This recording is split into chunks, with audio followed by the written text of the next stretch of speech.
계시록 22장 1절에서 7절까지 말씀 가지고 영원한 삶이라는 제목으로 말씀을 살피겠습니다. 계시록 22장은 마지막 장이죠. 마지막 장 뒷부분 얼마 남지 않았는 부분은 사실 거의 인사에 가깝고 가장 핵심적인 말씀입니다. 또 그가 수정같이 맑은 생명수의 강을 내게 보이니 하나님과 및 어린 양의 보호자로부터 나와서 길 가운데로 흐르더라. 이미지 그대로 상상할 필요가 없죠. 상징적인 겁니다. 상징적인 거. 수정같이 맑은 생명수, 물이죠, 물. 그렇게 생명수가 될 만한 맑은 물이라는 뜻이고요. 그 다음에 그것이 하나님과 및 어린 양의 보호자로부터 나왔으니까 하나님으로부터 나왔다라는 얘기죠. 그게 길 가운데로 흐르고 강 좌우에 생명나무가 있어. 그랬으니까 이게 창세기부터 나오는 장면을 연상시키는 거죠.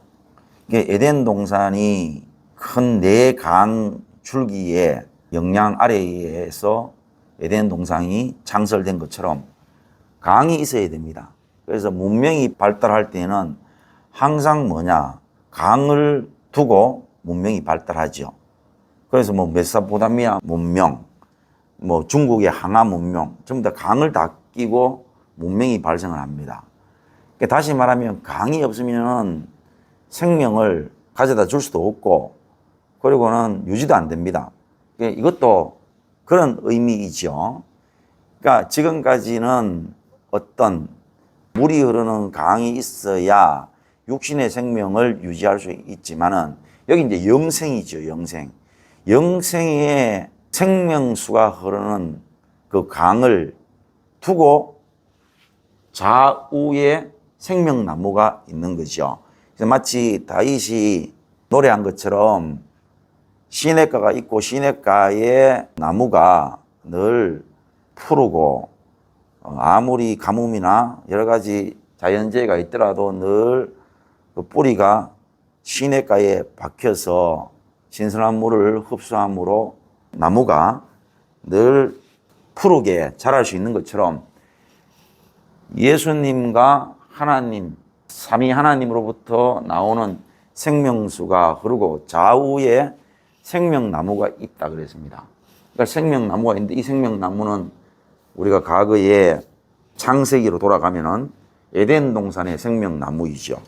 그래서 아담하가 범죄 이후에 회개하지 않고 그리고는 에덴 동산으로 스며들어 와서 하나님이 말씀하신 생명나무의 가해를 따먹고 영생하려고 그랬습니다.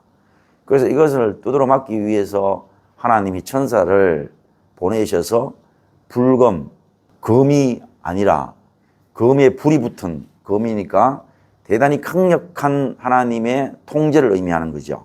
그 불검을 통해서 막았습니다. 그 생명나무가 이제 나타나는 거죠. 하나님으로부터 생명수가 나오고 그 생명수가 강을 이루고 그 강 좌우로 생명나무가 있는데 그 생명나무의 열매를 날마다 맺는데 또 그 열매를 따먹은 성도들이 영생을 하고 그 나무 잎사귀들은 만국을 치료하기 위해서 있더라. 대단히 이미지화, 시청각적으로 나타나고 있지만은 상징적인 것이고 다시 말하면 삼위 하나님에 의해서 모든 것들이 나중에는 생명이 주어지고 또 치료도 하나님부터 되어진다 하는 그런 말씀을 우리가 보면은 틀림없는 거지요. 그 말이 대단히 좋은 것 같지만은 실제로 그거를 여기 있는 그대로만 그려놔도 보는 사람으로 하여금 지금 현재 우리 대자연 이런 거하고 비교를 했을 때에 수준 낮은 것밖에 안 되지요. 그러니까 이거는 대단히 이미지적으로 그려놨지만은 실제로는 상징적인 것이다.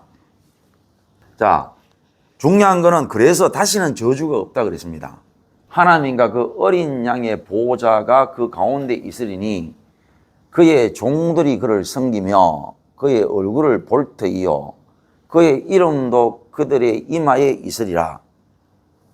이래 보면은 처음에 예수를 믿고 신앙생활이 얼마 되지 않았을 때에는 이런 걸 보면은 주위에 있는 성도들이 신앙 고백하거나 또는 이런 부분에 은혜를 받아가 얘기를 하면은 그런 부분에 반발하여서 내 생각을 말을 하게 되면은 그 분위기에 휩싸이지 못하니까 믿음이 떨어지거나 아니면 믿음이 뭐 좀 차별화되는 것처럼 느끼기 때문에 그래는 말 못했고 같이 동조를 해서 얘기는 했지만 그때도 마음의 한쪽에는 이 땅에서 내 하고 싶은 대로 내 의지대로 사는데 그런데 통제를 받지 않는 뭐 이쪽에 가고 싶으면 이쪽에 가고 저쪽에 가고 싶으면 저쪽에 가고 순간 이동하고 뭐 이런 쪽으로 안 아프고 배 안 고프고 늘 기분 좋고 뭐 이런 쪽으로 늘 생각하고 있는데 섬기고 이 마음에 안 들었어요. 그 당시에 또 물론 예배가 은혜스러울 때가 많았지만은 항상 예배가 은혜스러울 리가 없잖아요. 뭐 아프거나 또 뭐 기분이 안 좋거나 이러면은 가장 싫은 게 예배인데 그러니까 당연히 하나님을 예배하는 거, 섬기는 거 되게 그때는 기분이 안 좋았어요.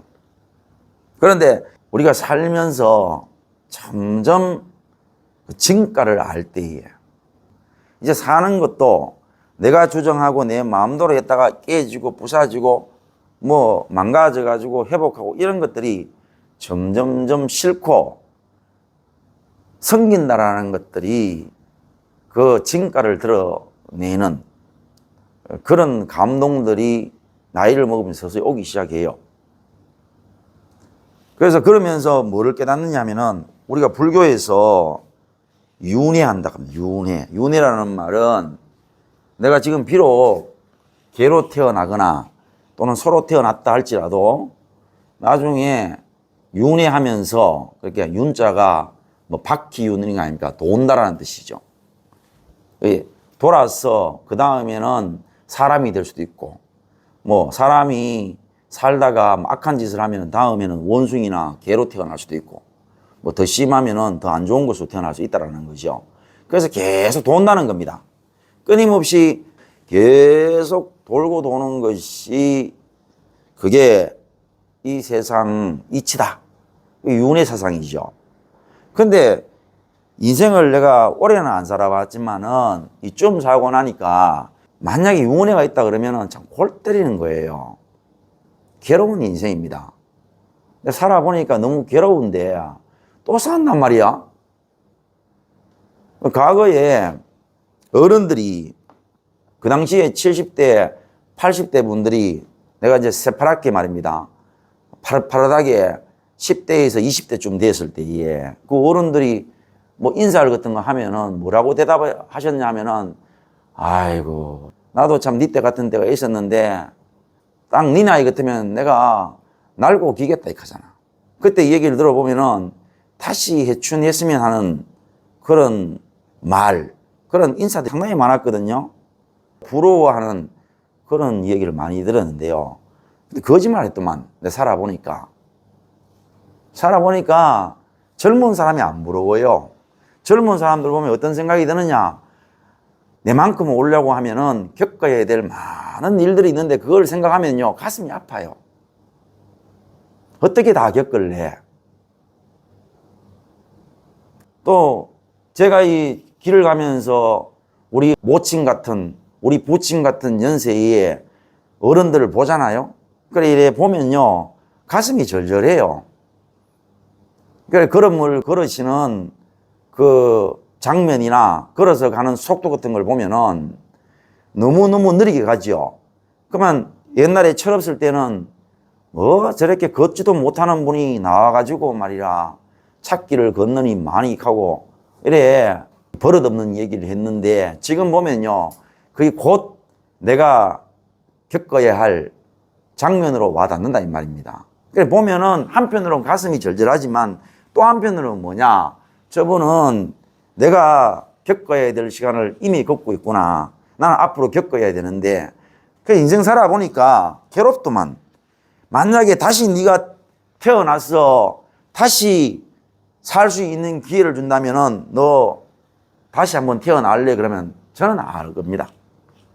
그러면은 우리 인간한테 물어봐도 그 윤회 사상은 그 복이 아니라 인간을 편안하게 만들고 내세를 기대에 찬 그러한 눈으로 기대하면서 소망하는 그런 게 아니더만. 살아보니까 두 번 다시 안 살고 싶어요. 그렇게 건강하고 창창했던 내 몸이 이제 다시 되돌릴 수 없는 단계로 서서히 아프거나 힘이 떨어져 가서 결국은 성경대로 죽어야 되는, 정령 죽어야 되는 이 참혹한 인생을 다시 한 번 더 살아라? 그거는 저주죠, 저주. 윤회 사상은 결코 복된 사상이 아닌 게 내가 겪어보니까. 그러니까 뭐 새로 태어나면은 새의 인생이 얼마나 힘들고, 개의 인생이 얼마나 힘들고, 소의 인생이 얼마나 힘든데, 짐승을 보면서 참 짐승이 평화로운 삶을 산다 이라는 거야. 말도 안 되는 얘기죠. 단 1초도 사주 경계를 하지 않으면 잡혀 먹고, 그리고는 그냥 그 생이 끝날 수밖에 없는 그런 긴박한 삶들 가운데에 살아가는 이 피조물을 보고 말이라 평화롭다 이야기하는 기라. 말도 안 되는 소리입니다. 그래, 저주가 다시 없다라는 말은요, 적어도 영생은요, 현재의 삶이 똑같아서는 안 돼요.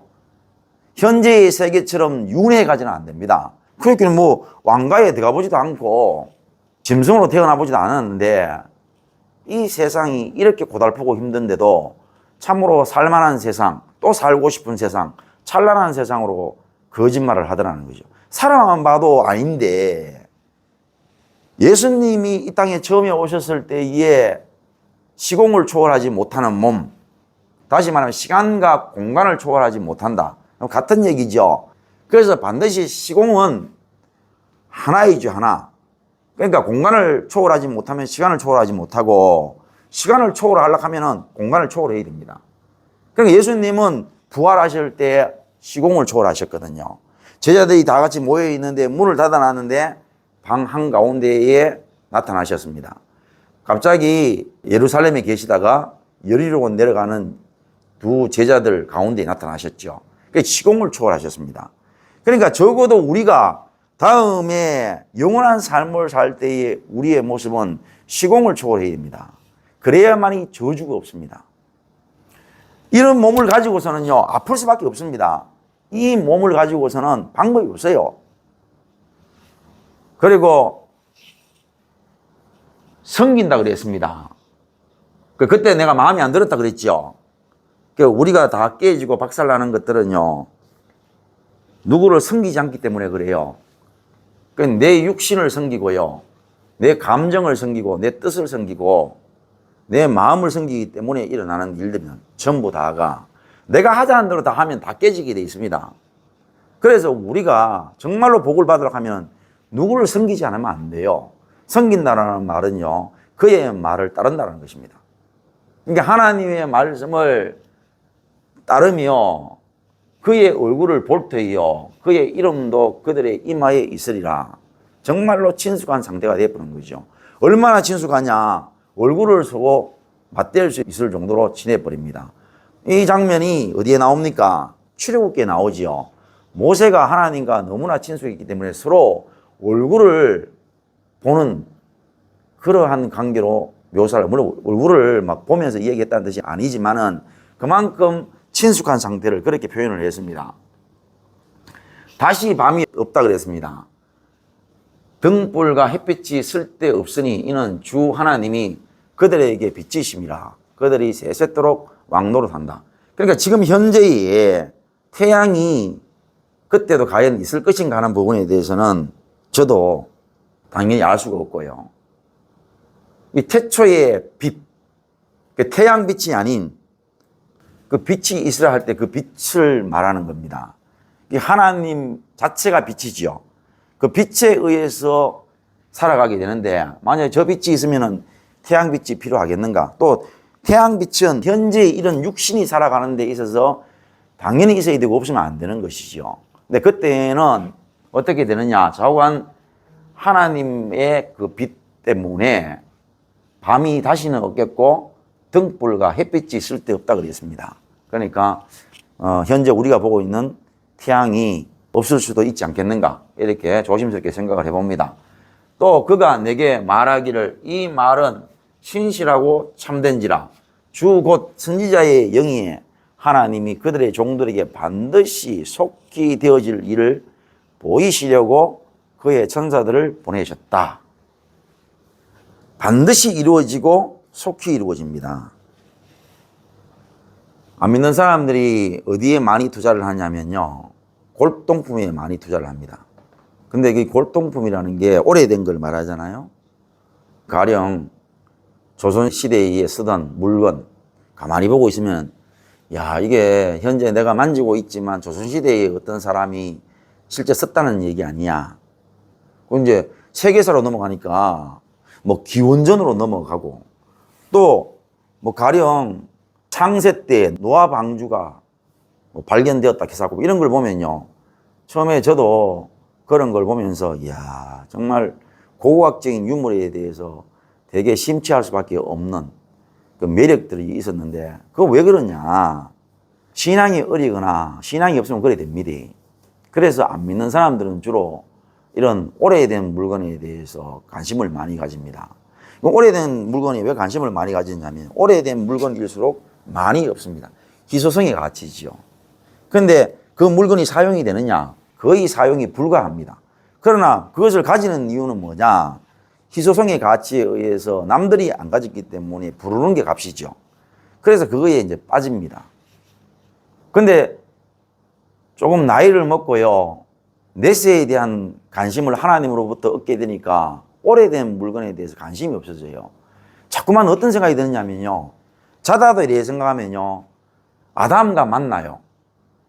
어제 아담이 계셨는데 이게 아담의 마음, 심정, 그 참담함, 그리고 믿음의 조상들이 살았던 것들이 결코 수천 년 전에 있었던 걸로 느껴지는 게 아니고 그 수천 년도 어제와 같은 시간으로 이렇게 나에게 연상이 되는 것을 통해 가지고 골동품에 관심이 없어요. 그 오래됐으면 좋은 게 뭐냐? 팔 때 좋죠. 팔아먹기 위해서는 좋은 거지만은 아무런 의미가 없는 것입니다. 그럼 다시 말하면 뭐냐? 시간이라는 게 우리가 시간 안에 갇혀 있으면서 점점 시간의 실체를 알게 되고 시간에서 벗어나는 우리의 몸이 되면서 도대체 지나버린 시간에 대해서 접근하지 못하는 그러한 우리의 구조 속에서 점점점 믿음 안에서 시간이 단축되는 거, 그 다음 넘나드는 그런 은혜들을 겪을 때가 있어요. 그게 무슨 말이냐? 내가 비록 아담 이후에 7,000년, 8,000년 뒤에 살고 있지만 내가 내뱉는 말, 내가 가지는 마음들을 아담이 내뱉은 말이나 아담이 살았던 그 삶들을 통해서 일치함이나 아주 유사한 부분을 통해 가지고 일치되는 느낌을 받거든요. 그러면 이게 시간을 서로 넘나드는 그런 은혜를 누리는 거죠. 그리고 시간이라는 게 어느 정도 좀 살다 보면요, 어떤 것이 있느냐? 다 어제와 같습니다. 그게 짧게 느껴진다는 거죠. 영생이나 성경에서 말씀하는 자다가 깰 때 또는 부활을 잠에서 깬다, 이런 걸 다 표현을 하고 있어요. 그러니까 아담은 지금 7,000년 동안 지금 주무시고 계십니다. 그 이후에 온 모든 믿음의 선진들이나 모든 생명들은 다 지금 그런 상태에 있지만 살아있는 우리에게만 희노의 일학이 있지 그분들에게는 전혀 시간이 없습니다. 이제 하나님이 세상 끝나고 하나님의 완전한 통치가 일어날 때에 모든 사람을 깨울 때에 다 일어나야 됩니다. 다 일어날 때 마치 제가 마취에 깨면서 일어나는 3시간이 없는 것이나 또는 3년간 식물인간으로 누워있다가 깨는 거나 모든 사람들은 다 깰 때의 한순간입니다. 분명히 마지막 내가 의식을 잃을 때에 그 마지막 기억만 남아있고 나머지는 아무것도 없다가 깰 때에 연결돼 버립니다. 아담 역시 마찬가지일 겁니다. 우리 모두는 다 그러한 하나님의 창조물인 시간에 의해서 통제를 받다가 하나님이 시간을 없애는 순간 모든 사람들이 다 한순간 일어나게 돼 있어요. 미안하지만 안 됐지만 우리는 선택의 여지가 없습니다.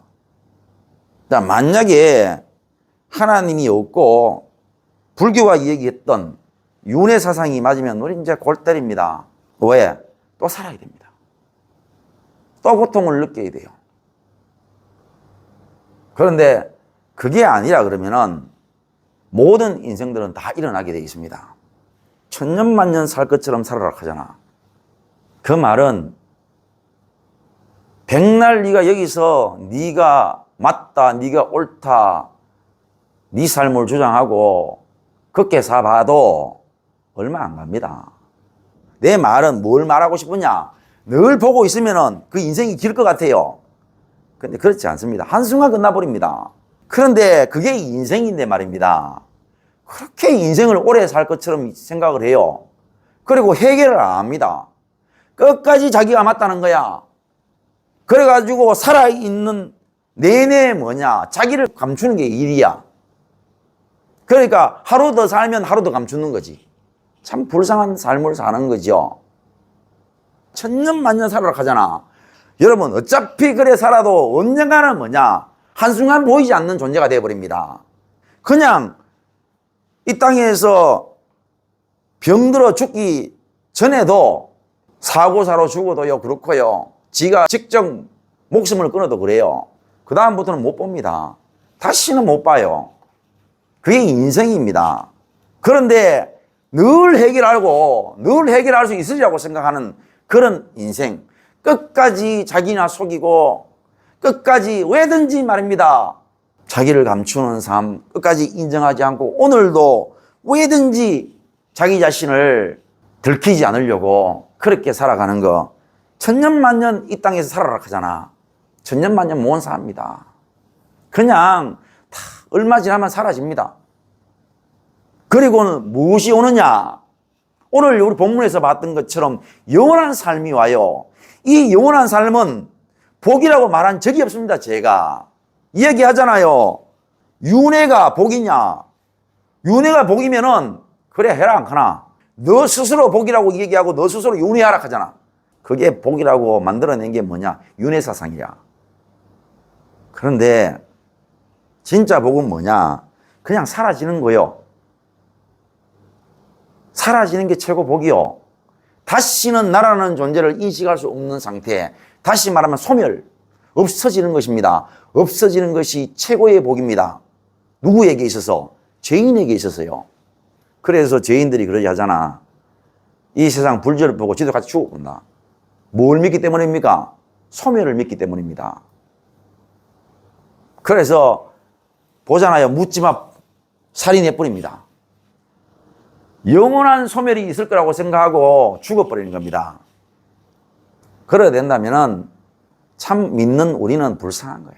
우리처럼 불쌍한 게 없어요. 살면서 말입니다. 남들 열심히 자기 자랑하고 자기 드러낼 때에 맨날 나는 내 자신을 드러내고 내 자신 살피고 이래 사는데 내 자신을 살피고 내 자신을 돌아보면 뭐 좋은 것이 나오면은 그럼 되죠. 돌아볼 때마다 내 자신에서 아주 보배로운 것들이 나타나는 거야.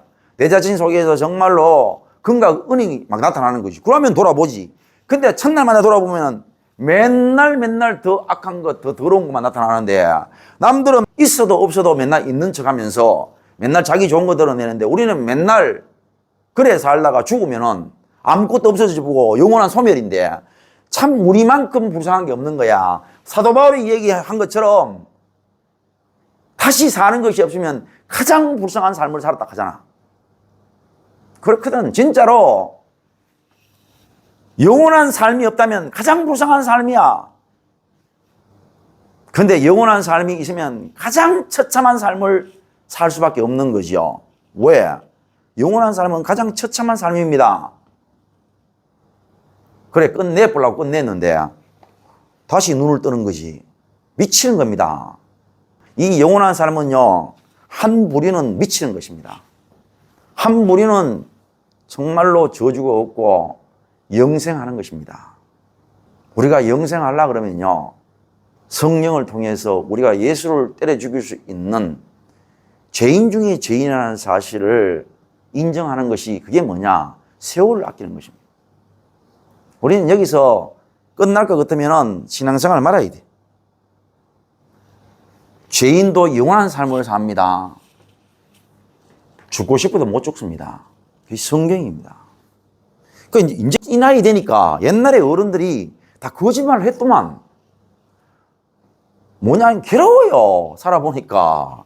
괴로운 거를 뭘 그렇게 어렵게 말을 하는지 이해가 안 돼요. 엄청 괴로워요. 얼마나 괴로우면요, 자살을 하겠습니까? 여러분, 누가 자살을 했단 말인가? 여러분, 술 먹는 건 다 자살입니다. 내가 회보에 그렇구만. 어느 정도 되면요, 몸이 이렇게 넘어가잖아요. 자기 알아요. 내가 살아보기 그렇구만. 근데 거짓말 하거든. 하여튼 사람은요, 거짓말을 그래 잘해요. 누가 거짓말 하잖아요. 부모가 거짓말 잘합니다. 부모가 자식 앞에요, 거짓말 그래 잘해요. 왜? 자식을 지 마음대로 할 수 있거든. 잘 속입니다. 특히 남자들은요, 자기 몸이 정상이 아니고 이제는 더 이상 회복 불가능하다는 걸 알고요, 술을 먹는데요, 술 깨는 거를 잠시도 하지 않습니다. 왜? 두렵기 때문에요. 그러니까 24시간 취해 있다고 생각하면 돼요. 우리가 증인입니다. 지금도요, 남자들 술 안 먹으면 못 삽니다. 여자들요, 음식 안 먹으면 못 살아요. 다 중독에 빠집니다. 미쳐버립니다. 사람은요, 어디엔가 중독되지 않으면 괴로워서 못 삽니다. 살아보기 그렇더만 그걸 그냥 거짓말 하는 거야. 그냥 살아보긴 해. 미치겠다고 얘기하면 되는데, 성경 그대로잖아. 정령 너희가 내 말을 불순종하고 선악과를 먹는 날 정령 죽으리라. 반드시 죽으리라는 말씀 이루어지더만 말이 많아. 가보세요. 내 말이 거짓말인가? 저는 하나님의 받은 은혜가 뭐냐? 거짓말 하지 않는 겁니다. 원래 이호성이는 거짓말 잘해. 내 어릴 때 별명이 뭐냐? 거짓말쟁이입니다. 왜? 거짓말 그래 잘했어요. 애들한테 관심을 끌기 위해서 없는 말을 그래 잘 지냈습니다. 그 거짓말쟁이가 내 은혜 받고 하는 게 뭐냐? 하나님 앞에 거짓말 안 합니다. 근데 내 말이 거짓말인지 아닌지 살아보시라고. 살아보면요, 괴로움이 더 심합니다. 두고 보세요. 갈수록 괴로움이 크지요. 인생은 반드시 하나님의 말씀대로 만들어 놨습니다. 방법이 없습니다. 괴로운 건 괴로운 겁니다. 그래서 괴로운 인생을 사는 방식이 뭐냐? 괴로움에 젖어야 됩니다. 괴로움에 젖을 때에 사람이 무엇이 있습니다. 폭우 속에는요, 온몸이 젖어야 돼요. 그럴 때에 폼이 납니다. 폭우 속에서요, 옷 안 젖으려고요, 우산 쓰고요, 비 한 방울 피한다고 익하고요, 쇼에 쌓는 거 폼 안 납니다. 폭우 속에서는 비를 흠뻑 맞아야 됩니다. 그럴 때에 어떠냐? 그 비가 뜨끈뜨끈해집니다. 그리고 폼이 나요. 이 고난의 이 폭우 속에서 살아가는 인생이, 폼 나는 인생이 뭐냐? 고난에 젖어야 됩니다. 괴롭다. 참 괴롭다. 왜 이래 괴로우냐? 우리 속에 그 정답이 있습니다. 성령 받으면요, 예수를 때려 죽였습니다. 그러면 어땠어요, 우리가? 그게 지금 보여주는 거 아닙니까? 우리가 끝까지 우리가 맞다는 거죠. 그러니까 천년만년 살 것처럼 얘기하는 것은 지금도 그거 인정 안 하고 끝까지 자기가 맞다고 자기의 허점 입 다물고 안 보이려고 그러고 그러는 게 천년만년 이 땅에서 살 것처럼 한다, 이런 뜻입니다. 그런데 그건 곧 끝납니다. 믿음은 자기가 그렇게 살면은 안 된다는 걸 믿는 거예요. 아브라함이 자기 생각대로 애굽에 내려가서 기근을 피하는 방법이 안 맞다라는 거. 기근을 피하려고 하면 애굽에 가야 되고, 애굽에 가려고 하면은 바로의 시선을 의식해야 되고, 바로의 시선은 자기 마누라에게 멈추고, 자기 마누라를 이복 동생이라고 그렇게 말을 하는 것은 지도 자기 마누라도 보호하는 것처럼 생각을 했었지만, 그것은 하나님의 언약과 정면 배치되는 것이었고, 그로 인해 가지고 거의 성사가 안 되거든. 아브라함이 믿은 건 뭐냐? 자기의 방식으로 안 된다라는 사실을 믿었거든요. 우리는 그렇소. 이래 살면 다 가요. 살아봐도 얼마 더 못 살아요.